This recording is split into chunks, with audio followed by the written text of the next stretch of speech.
I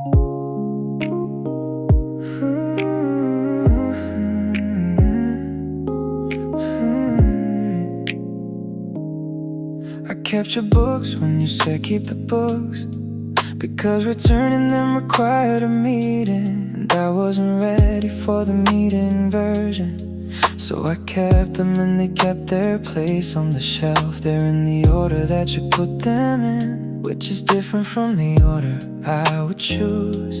And I haven't rearranged them in 9 months, because your order feels like something of yours. The spines face out with all your names upon them, authors that I wouldn't have discovered without the version of you they recommended. Everything you love to me like giving. Your books are still here on my shelf in the order that you put them. Your books are still here, and I haven't read most of them since you left. Page by page, page by page, the handwriting you left in some of them. Your books are still here, still yours. I opened one last week to find a passage, and found your notes in pencil in the margins.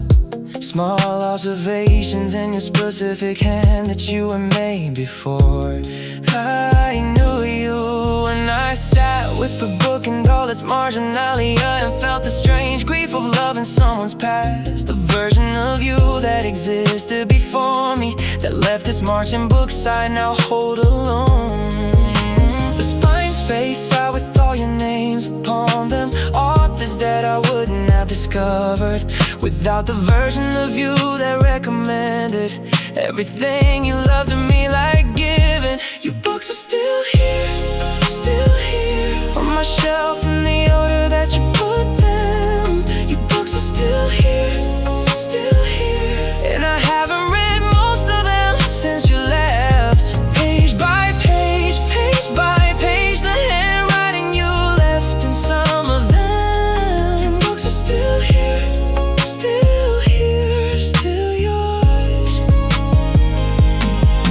Still yours. The margins and the pencil, still yours. The order on my shelf, still yours. The books I haven't touched, still yours. In my heart, still yours. Your books are still here, on my shelf in the order that you put them. Your books are still here, and I haven't read most of them since you left. Page by page, page by page, the handwriting you left in some of them. Your books are still here, still yours.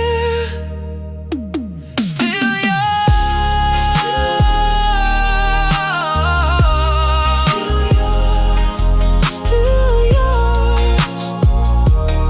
Page by page, still yours.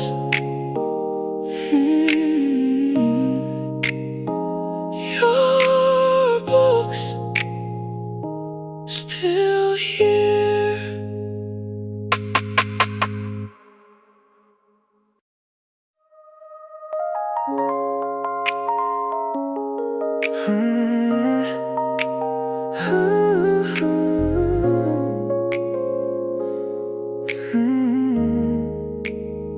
I saw you once from across the street somewhere, before you saw me and before I moved. And you were laughing at something someone said, with the laugh that I know and have missed. And I stood there long enough to see the laughing, and then I moved before the scene was returning. Walked around the block with the haven't seen it, and held the haven't seen it in the afternoon. You looked happy in the way you looked before things got complicated between the two of us. The uncomplicated happy of a person who has returned to their own natural state. Without me there, without me there, you were happy in the way I hoped you'd get to. Without me there, without me there, the laugh I know landing on someone else's joke. You were fine, you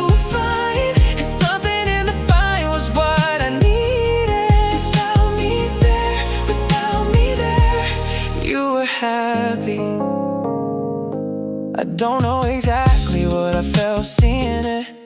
Something that wasn't entirely said. The relief that you had access to the laughing, mixed with the miss of being the one beside it. Both things were true and both things were appropriate, and now let them be both things on the walk around the block. And by the time I was home, I had metabolized the across the street scene into something manageable. You looked happy in the way you looked before things got complicated between the two of us. The uncomplicated happy of a person who has returned to their own natural state. Without me there, without me there, you were happy in the way I hoped you'd get to. Without me there, without me there, the laugh I know landing on someone else's joke. You were fine, you were fine, and something in the fine was what I needed. Without me there, without me there, you were happy. You were happy. Without me there, you were happy. And I'm glad you were happy. And also, you were happy. I miss the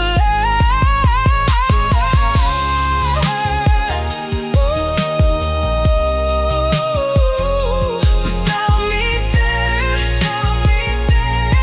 you were happy.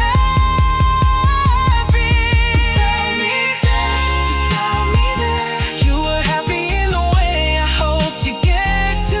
Without me there, the laugh I know landing on someone else's joke. You were fine, you were fine, and something in the fine was what I needed. Without me there, you were happy. You were happy. Ooh, you were happy. You were fine. You were happy. Without me there, you were happy.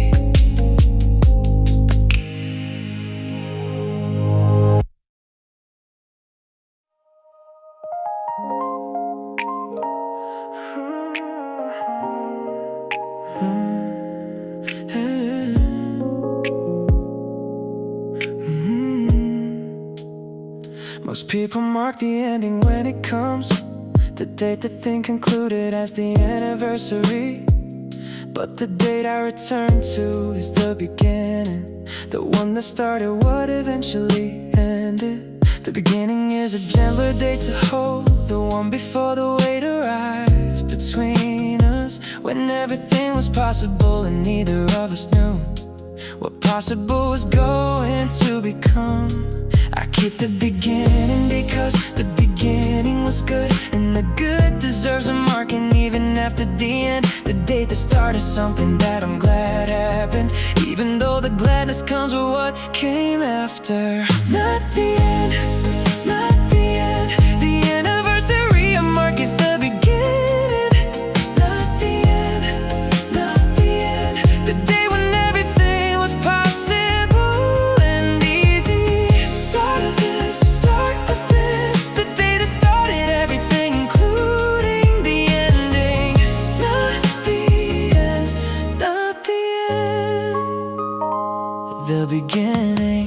I don't call it an anniversary to anyone, because that would require the explanation, and the explanation requires more context than most conversations have room for. But privately I mark it with the knowing, the specific feeling of the date that meant something, and I let it mean what it meant in the beginning, before the ending gave it its current weight.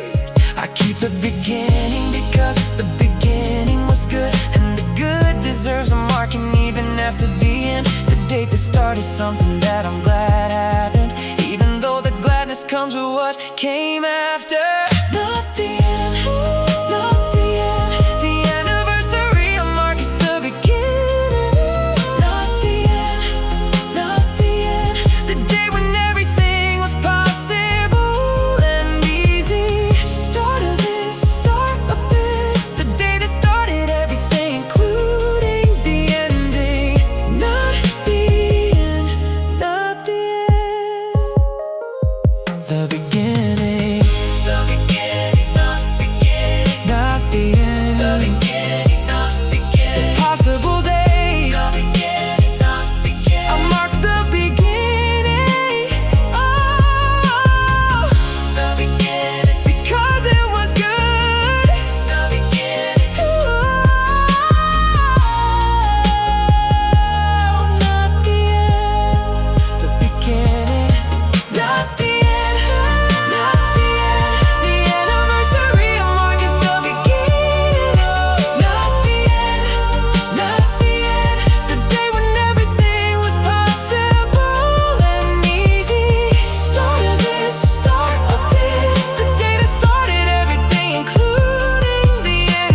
first text at the top of the archive, the one that started the conversation that started everything that eventually became the thing that eventually ended. Is ordinary in the way that first things are before they become significant in retrospect. Just a message that looked like any message before it became the message that it became. I scroll to the beginning sometimes in the late hours and read the first text the way you read a beginning, knowing the ending gives the beginning a quality it didn't have when the beginning was all there was. I still have it, the first text at the top of everything that follows. Still have it, the ordinary beginning of the extraordinary middle and the end, that made the beginning mean what it means now. I still have it, the first text. I reply within 2 minutes of receiving it, which says something about the version of me then, the undefended person who replied without calculation, before calculation became part of the conversation. And you replied in 15 minutes, which I've been told is the intentional delay, but I didn't know the delay was intentional then, and wouldn't have believed it if I had. I scroll to the beginning sometimes in the late hours and read the first text the way you read her beginning, knowing the ending gives the beginning a quality it didn't have when the beginning was all there was. I still have it, the first text at the top of everything that follows. I still have it, the ordinary beginning of the extraordinary middle and the end, that made the beginning mean what it means now. I still have it, the first text, the first text, beginning, the first text that started everything.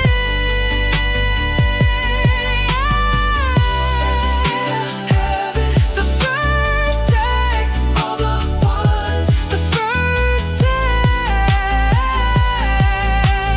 After it, I still have it, the first text.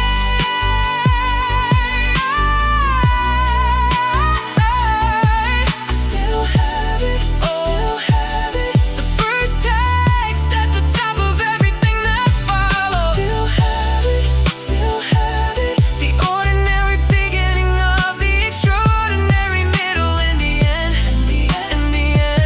that made the beginning mean what it means now. Still have it, the first text, and the end, the first text.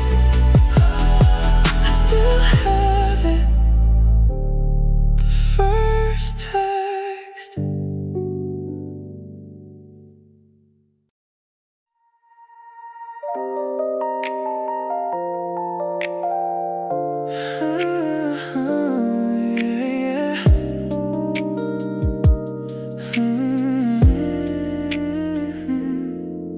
In the dream, we're always somewhere ordinary, a kitchen or a street or a familiar room. And you are fine in the way that dream people are fine, which is completely and without the complicated. I wake up from the dream and miss the dream version, the uncomplicated you that sleep provides. And then I'm awake and the complicated exists again, and the dream recedes the way the dreams recede. The brain providing the version it has access to from the archive of the uncomplicated times before the complicated arrived and changed the archive into what the archive is now. You're always finding it, the dream that gives me back the easy version. Always finding it, the version of you that exists in my sleeping dream and wake, the version that recedes when more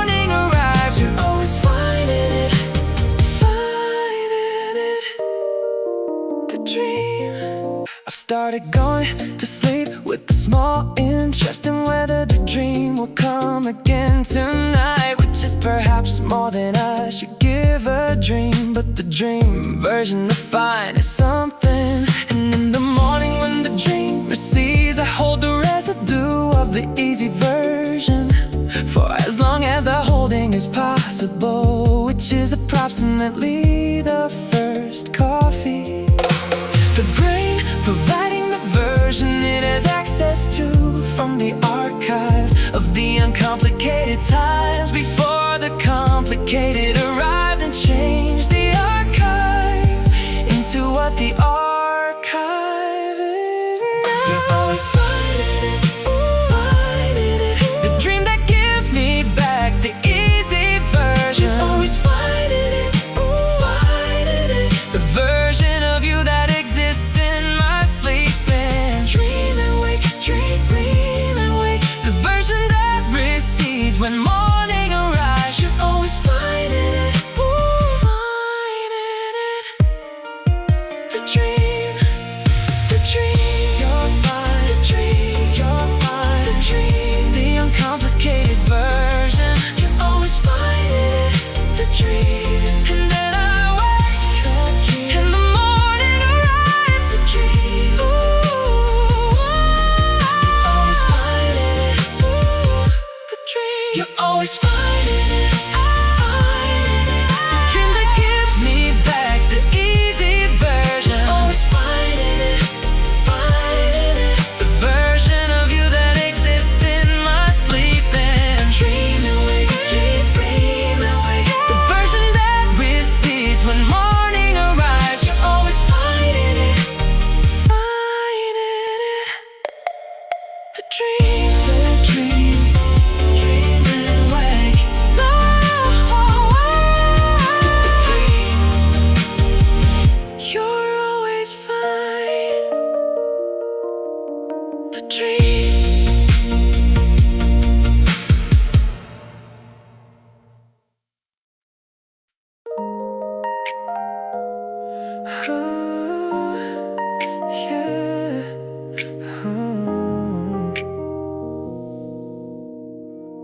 I said things in the argument that I meant, and some that I only meant for the argument, and some that I said because the argument had a momentum. I stopped staring at some point. The ones I only meant for the argument are the ones that cost me the most to carry, because they were said with force they didn't deserve, and heard by someone who remembered everything. The argument ended and the sad things stayed in the room and in the person who received them. And I've been walking through the aftermath of the sad things in the months that followed the ending of us. In the argument,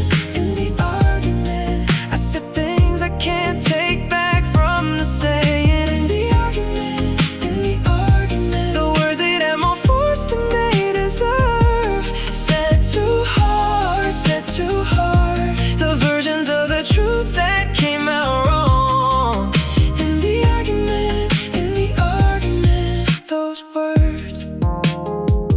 I've apologized for the argument. Only ones have been received in the way apologies are received, when the receiving person is still holding what was said and not entirely sure what to do with it. The apology was genuine and the damage real, and the two of them exist simultaneously, which is the territory of the things said wrong that you can mean to take back without being able to. The argument ended and the sad things stayed in the room and in the person who received them. And I've been walking through the aftermath of the sad things in the months that followed the ending of us. In the argument, I said things I can't take back from the saying. In the argument, the words that had more force than they deserve. Said too hard, the versions of the truth that came out wrong.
someone for the road that opened, and I'm the one who's been assigned to train them. And I'm finding in the training something useful, which is all the things I know that I forgot I knew. The new person asked me questions about process, and I answered them from somewhere I stopped thinking. The way you answer things that are so second nature, you'd forgotten they were learned at all. Watching someone learn what I know completely reminds me that I know it, and I'm grateful. And also reminds me that I once didn't know it, and someone sat across from me and showed me, teaching everything again, everything again. The knowledge that I carry without noticing, teaching everything again, everything again. And finding in the teaching what I become. Show and tell, the version of my job that feels like purpose. Teaching everything again, everything again. They make the mistake I made in the first month, and I catch it gently the way I wish I'd been caught, and show them the corrected version without judgment, because I remember what judgment felt like then. And something in the catching and the showing feels like the best version of the work I do. The human part that happens in the margins of the spreadsheets and the emails and the meetings. Watching someone learn what I know completely reminds me that I know it, and I'm grateful. And also reminds me that I once didn't know it, and someone sat across from me and showed me, teaching everything again, everything again. The knowledge that I carry without noticing, teaching everything again, everything again. And finding in the teaching what I become. Show and tell, the version of my job that feels like purpose. Teaching everything again, everything again, again. From the beginning, again, like I once was taught. Teaching everything again, again. And finding in the teaching what the job is for. Teaching everything again, again. Teaching everything again, everything again. The knowledge that I carry without noticing, teaching everything again, everything again. And finding in the teaching what I become. Show and tell, the version of my job that feels like purpose. Teaching everything again, everything again. Show and tell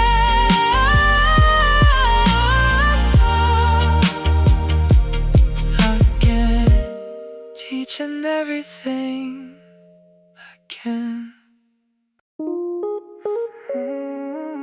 The conversation went well in the way that counts, not the performance well, but the actually well, where I was present for the other person instead of managing my own appearance in it. I've been half present in the recent months, the other half inside the management of this. And today I had enough left over for the other person to actually be in the conversation with them. The presence that the other person deserves requires enough for me to be available. And today I had the available in me and gave it, and the conversation was real for it. I was present in the conversation that happened this afternoon. I was present, actually there instead of managing the being there. Both of us in the actual conversation together. I was present today. And the conversation was the better for the presence, in the way the conversations always are.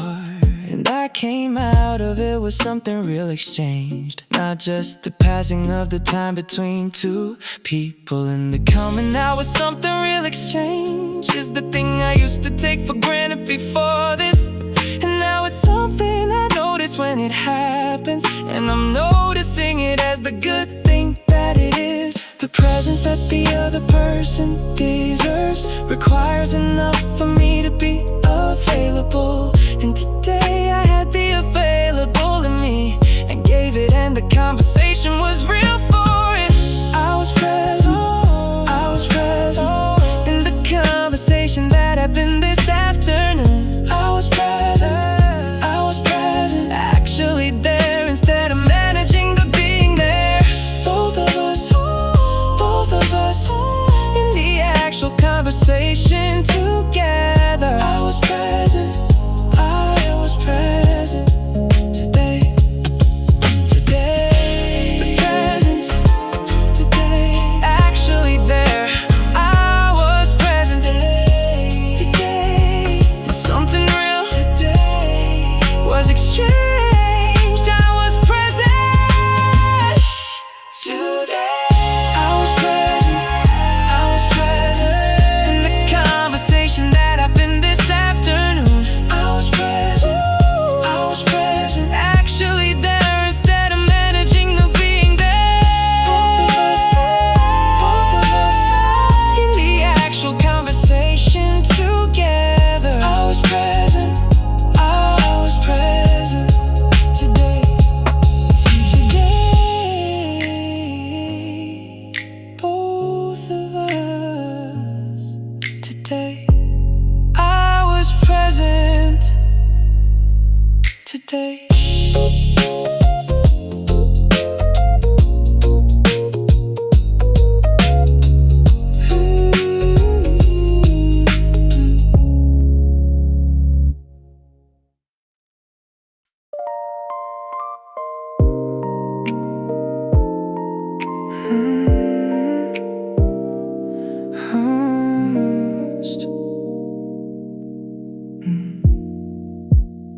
I caught a glimpse of the future version this week, in the middle of doing something I used to love. And the future version looked a lot like the before version, but with the knowledge that the before didn't have. Not the knowledge of the difficult exactly, but the knowledge of having come through something difficult. The person who is the before's lightness, plus the after's understanding of their own surviving. I can almost see them in the good moments, the version that is somewhere further on from here. Looking back at this period with something that isn't quite funnest, but is close to it. I can almost see them,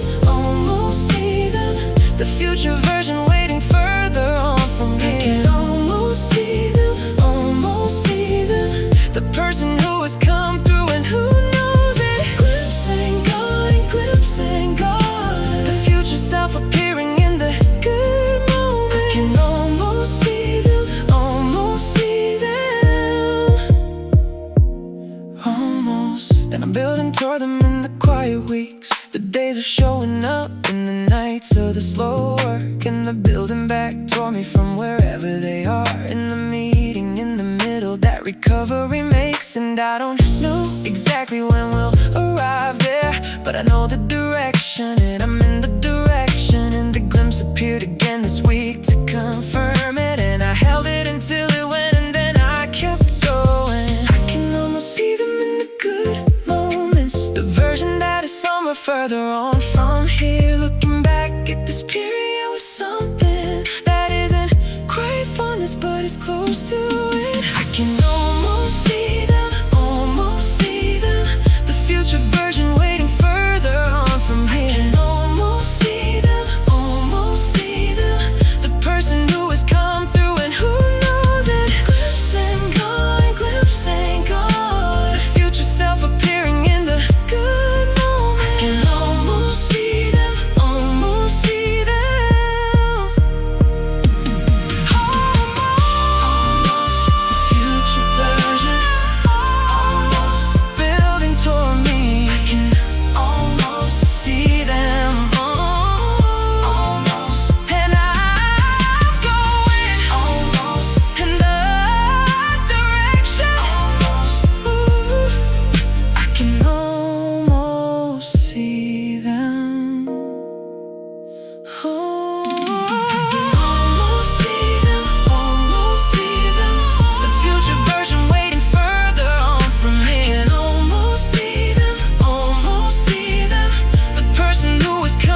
Nobody told me I had to stay this late. The requirement was delivered in the undertone. The culture of the place and what it values, communicated through who gets ahead and how. I stay because the work required it maybe, or because the work required me to feel it did. The line between necessity and conditioning gets blurry in a place that's good at blurring. I'm trying to find a border between dedication and the thing that costs you more than it should. And on some evenings I can find it clearly, and on others I can't find it at all. Nobody asked me to, and yet I stayed until the building thin. Nobody asked me to,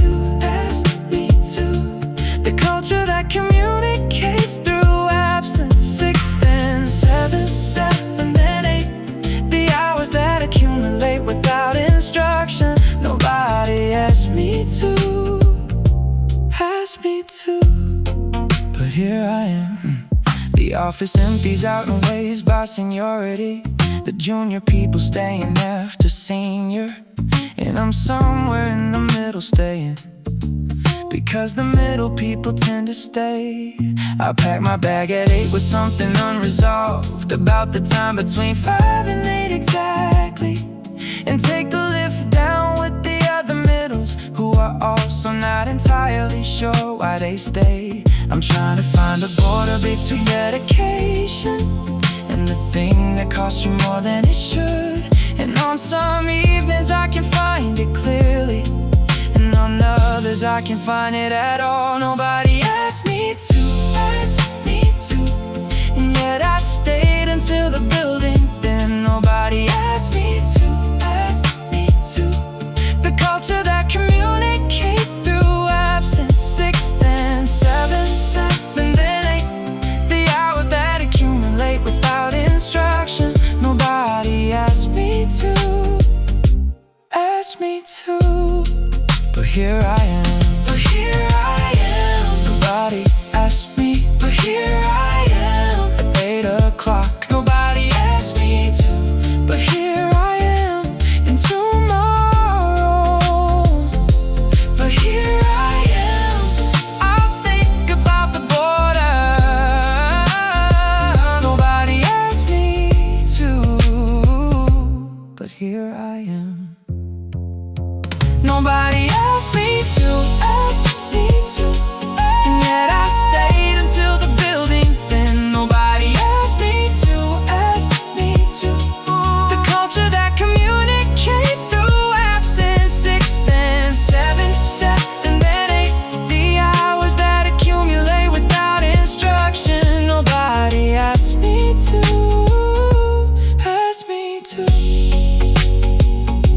but here I am. But here I am. 6 then 7, here I am. Nobody asked me to, but here I am.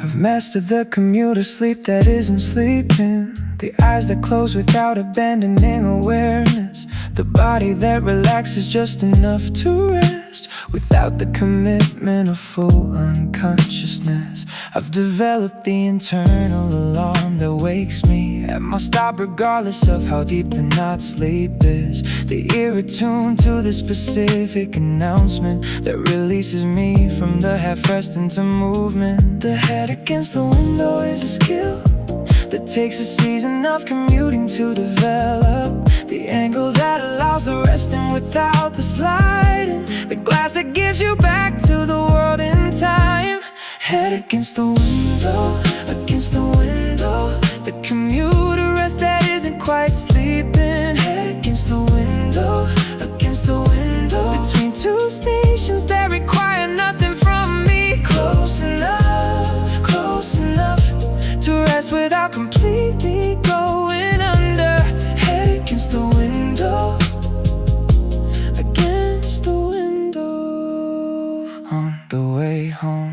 man across from me is fully committed, his whole head tilted back and mouth ajar. And I respect the courage of that sleeping, the trust in whatever brings him to a stop. But I stay in the window version of it, the light of rest that keeps one foot in ready. Because the commute is not a place for full surrender, and I have learned this through one misstop incident. The head against the window is a skill that takes a season of commuting to develop. The angle that allows the resting without the sliding, the glass that gives you back to the world in time. Head against the window, against the window, the commuter rest that isn't quite sleeping. Head against the window, against the window, between two stations that require nothing from me. Close enough to rest without completely going under. Head against the window, against the window. On the way home, on the way home, the window, on the way home, the not quite sleeping. Head against the window, oh, between the office on the way home and the door.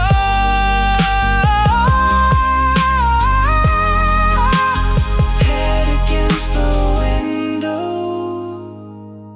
on the way home. Head against the window, against the window, the commuter rest that isn't quite sleeping. Head against the window, against the window, between two stations that require nothing from me. Close enough to rest without completely going under. Head against the window, against the window. On the way home, on the way home, close enough on the way home. Head against the window, on the way home.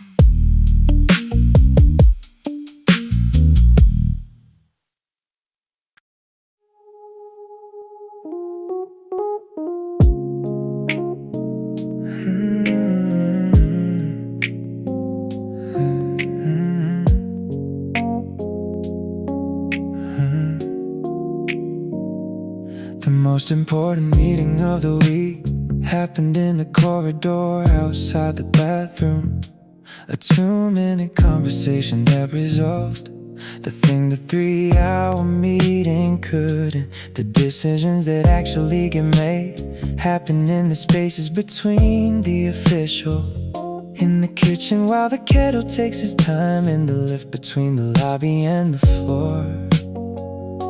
I've learned to have the corridor conversation, the informal version of the formal problem. And I've learned that catching the right person between their desk and somewhere else is strategy. Not on the calendar, on the calendar, the meeting that happened in the corridor instead.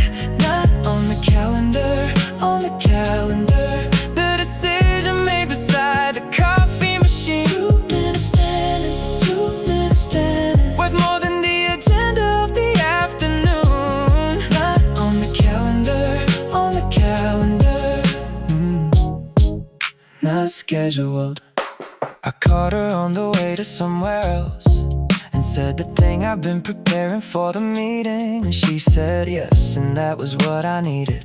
And the meeting later covered things already settled. This is the actual job beneath the job, the informal infrastructure of decisions, the knowing who to catch and where and when and what to say in 2 minutes standing up. I've learned to have the corridor conversation, the informal version of the formal problem. And I've learned that catching the right person between their desk and somewhere else is strategy. Not on the calendar, on the calendar, the meeting that happened in the corridor instead. Not on the calendar, on the calendar, the decision made beside the coffee machine. 2 minutes standing, 2 minutes standing, worth more than the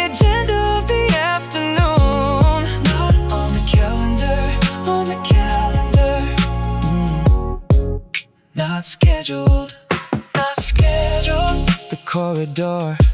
Not scheduled. The 2 minutes not on the calendar. Not scheduled. But that's where not scheduled. The decisions actually lie. Not on the calendar. Not on the schedule. On the calendar. A meeting that happened in the corridor instead. Not on the calendar. On the calendar. The decision may be beside the coffee machine. 2 minutes standing. 2 minutes standing. Worth more than the agenda of the afternoon. Not on the calendar. On the calendar. Not scheduled. Not scheduled. Not scheduled. 2 minutes standing. Not scheduled. Not on the calendar.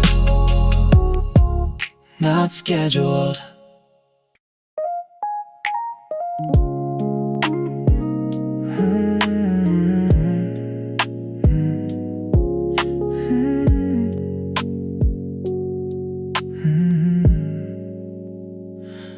The email chain is 47 people, and none of them have asked me what I think. But somebody replied to all of them, and now there are 48.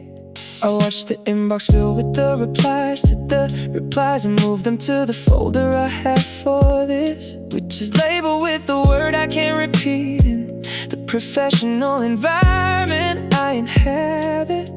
Nobody asked me and nobody needed to. The decision was already in the making, and the 47 people on the chain are mostly there to feel included. Nobody asked me, nobody asked me, but here I am on the 47-person chain. Nobody asked me, nobody asked me. CC'd into conversations I can't leave. Reply all, reply all.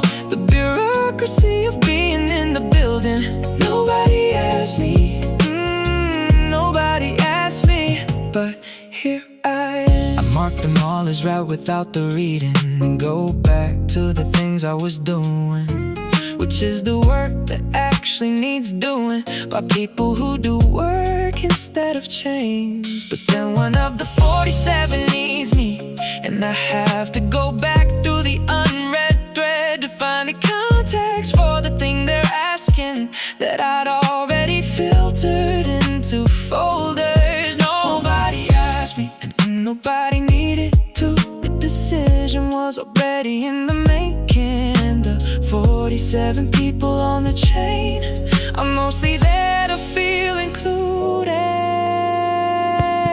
Nobody asked me, but here I am on the 47-person chain. Nobody asked me, nobody asked me. CC'd into conversations I can't leave. Reply all, reply all.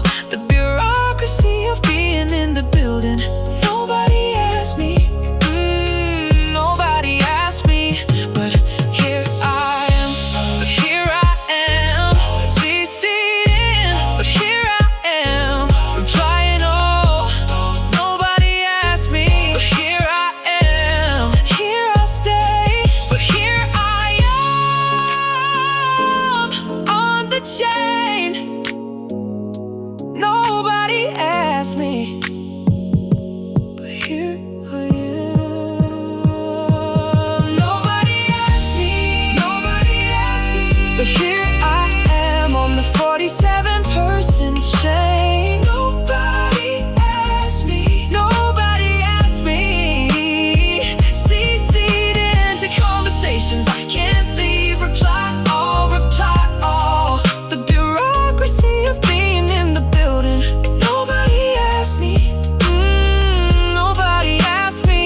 17 seconds of your ordinary voice.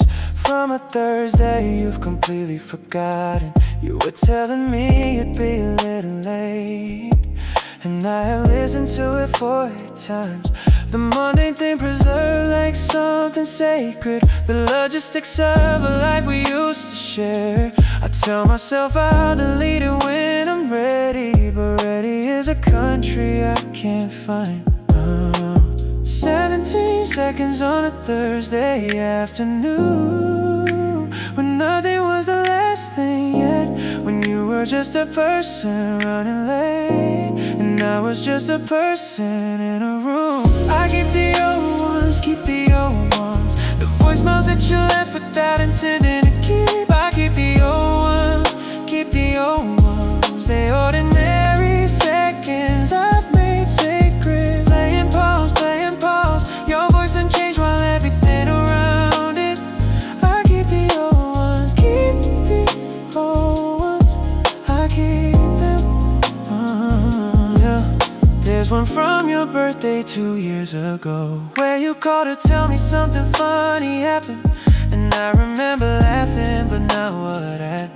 And now the laugh is there and the reason's gone. The archive of a person that I love, an audio I wasn't meant to treasure, just messages left between 2 ordinary people who didn't know they were running out of time. 17 seconds on a Thursday afternoon, when nothing was the last thing yet, when you were just a person running late, and I was just a person in a room. I keep the old ones, keep the old ones, the voicemails that you left without intending to keep. I keep the old ones, keep the old ones, the ordinary seconds I've made sacred. Playing pause, your voice unchanged while everything around it. I keep the old ones, keep the old ones, I keep them. I keep them for the nights when I forget what your voice actually sounds like. I keep them for the proof that you were real and ordinary in mine. I keep the old ones, I'm not ready yet. I keep them. I keep the old ones, keep the old ones, the voicemails that you left without intending to keep. I keep the old ones, keep the old ones, the ordinary seconds I've made sacred. Playing pause, your voice unchanged while everything around it. I keep the old ones, keep the old ones, I keep them. I keep them. I keep them. I keep them. Your voice unchanged, I keep them.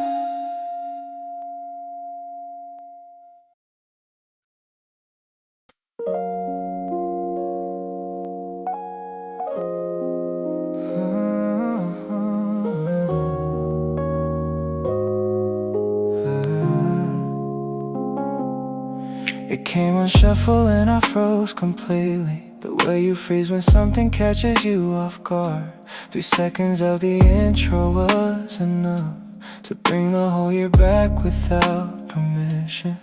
I turned it off and then I turned it on, because some part of me is still not done with everything this song is carrying. From the night we played it on repeat, I know it's just a song, I know this is ridiculous, but my body doesn't know the difference between the music and the memory of us. Why does it still do this? Still do this? Why does 4 minutes hold it entire? Why does it still do this? Still do this? Why does one song know exactly where I live? Play again, because stopping feels worse than letting it. Why does it still do this? Still do this? the specific notes of the specific part where you looked over and did that thing with your face. I never found the words for what that was, and now I never will, and that's the worst part. The song ends and begins, and I let it, because I am not ready for the silence that comes after, where it's just the room, and the room is just a room without you in it. I know it's just a song, I know this is ridiculous, but my body doesn't know the difference between the music and the memory of us. Why does it still do this? Still do this? Why does 4 minutes hold an entire? Why does it still do this? Still do this? Why does one song know exactly where I live? Play again, because stopping feels worse than letting it. Why does it still do this? Still do this to me, to me, every single time to me, like nothing has changed. Why does it still do this to me after all this time? Why does it still do this? Why does it still do this? Still do this? Why does 4 minutes hold an entire? Why does it still do this? Still do this? Why does one song know exactly where I live? Play again, because stopping feels worse than letting it. Why does it still do this? Still do this to me, to me. Play again to me. Why does it still to me?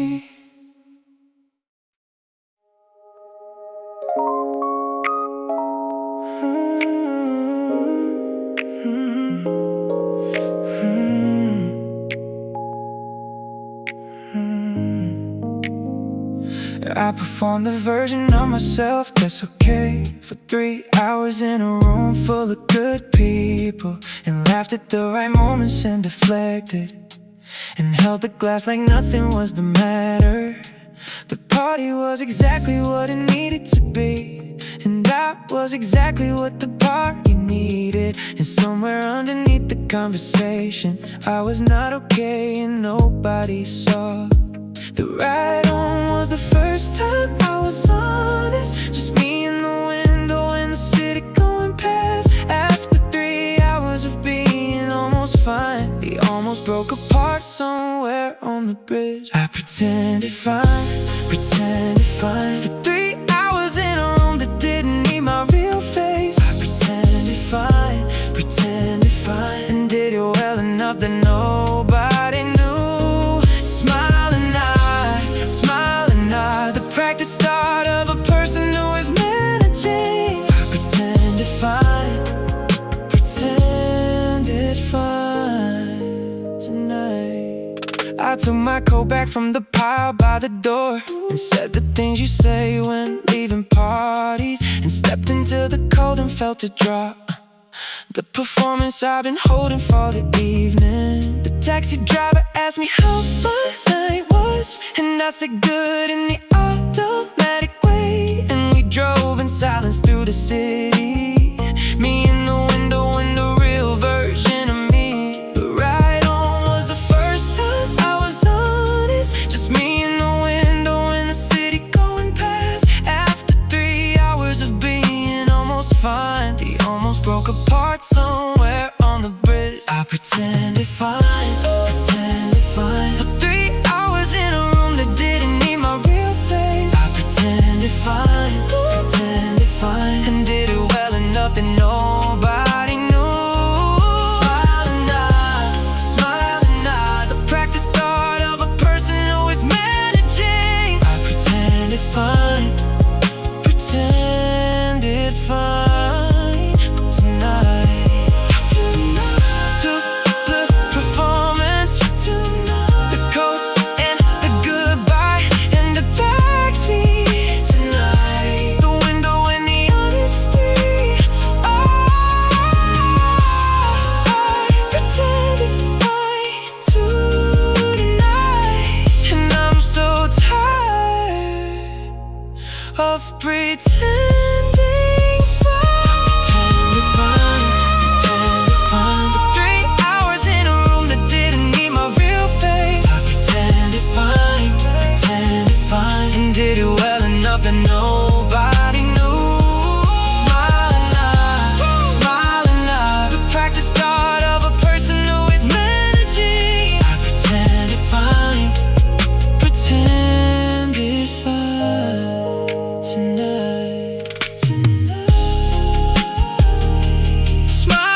customer is half asleep beside the magazine rack at 2 a.m. And I am here for reasons I can't name that aren't really about the thing I bought. The fluorescent light is honest in a way that daylight never manages to be.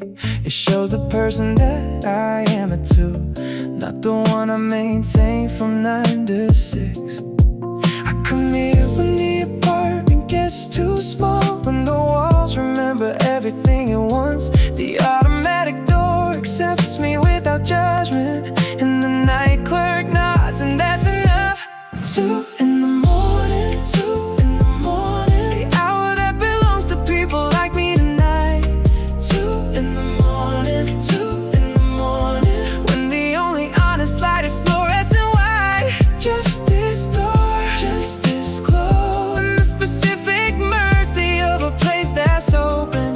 2 in the morning, 2 in the morning, I'm here. I pick up something warm and hold it first before I open it or think about the taste, because the holding is the point tonight. The weight of something warm against my palms. The night outside is doing what nights do, continuing without my participation. And I am doing what I do at 2, which is existing in the spaces between things.